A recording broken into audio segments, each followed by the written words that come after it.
हे बघा, आमच्या सगळ्यांचं हेच मत आहे की जर तुम्ही इलेक्शनच्या काळामध्ये बोलला असता की आम्ही 1500 वरनं 2100 लाडक्या बहिणी योजनेचं मानधन करू, पण ते 2 वर्षानंतर सत्तेत आल्यानंतर करू, तर आम्ही मान्य केलं असतं.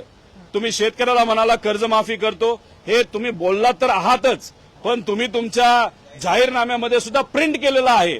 तिथं तुम्ही काय परवा तुम्ही थोड्या दिवसापूर्वी जर बघितलं असेल, पंतप्रधान साहेबांच्या एका व्हीसी मध्ये आपले राज्याचे आजचे मुख्यमंत्री तिथं सांगत असताना काय म्हणतात, आम्ही सुद्धा एक नमो योजना सुरू केली आहे शेतकऱ्याला दर महिन्याला तिथं मदत करण्यासाठी, त्याच्यामध्ये आम्ही 3000 रुपयाची वाढ करत आहोत.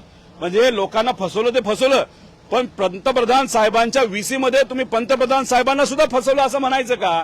त्याच्याचबरोबर दादा जे म्हणतात की मी बोललोच नव्हतो, पण तुमच्या जाहीरनाम्यामध्ये तुम्ही दिलं होतं की 1500 वरनं 2100 करणार आहात. आमचं मत एवढंच आहे की इलेक्शनच्या काळामध्ये फार घसा कोरडा होऊस तर तुम्ही म्हणत होता की आम्ही 2100 करू, आम्ही कर्जमाफी करू, आम्ही भावांतर योजना आणू, आम्ही युवांसाठी नोकऱ्या देऊ, आम्ही बेरोजगार युवांना तिथं स्टायपन देऊ, आम्ही हे करू, आम्ही ते करू, पुण्यश्लोक अहिल्या देवी होळकरांची जयंती येते, आम्ही एवढा खर्च करू, आम्ही जे काही तिथं जात निहाय नाहीतर जे महामानव निहाय तिथं तुम्ही जे महामंडळ आम्ही सुरू केले मोठा निधी तिथं देऊ आणि समाज बांधवांना आम्ही मदत करू. पण दुर्दैव असं की आता त्या बाबतीत ते साधा शब्द सुद्धा काढत नाहीत. मग तुम्ही मुंबईच्या महानगरपालिकेच्या इलेक्शनसाठी थांबलाय का? तिथं तुम्ही जिल्हा परिषद पंचायत समितीच्या इलेक्शनसाठी थांबलाय का तुम्ही डायरेक्ट लोकसभेसाठी थांबलाय? हे लोकांना सांगावं. म्हणजे जे काय तुम्ही करता फक्त इलेक्शनच्या आधी जुमला करता, इलेक्शन झालं तर मात्र लोकांना विसरून जाता असं आपल्याला म्हणावं लागेल.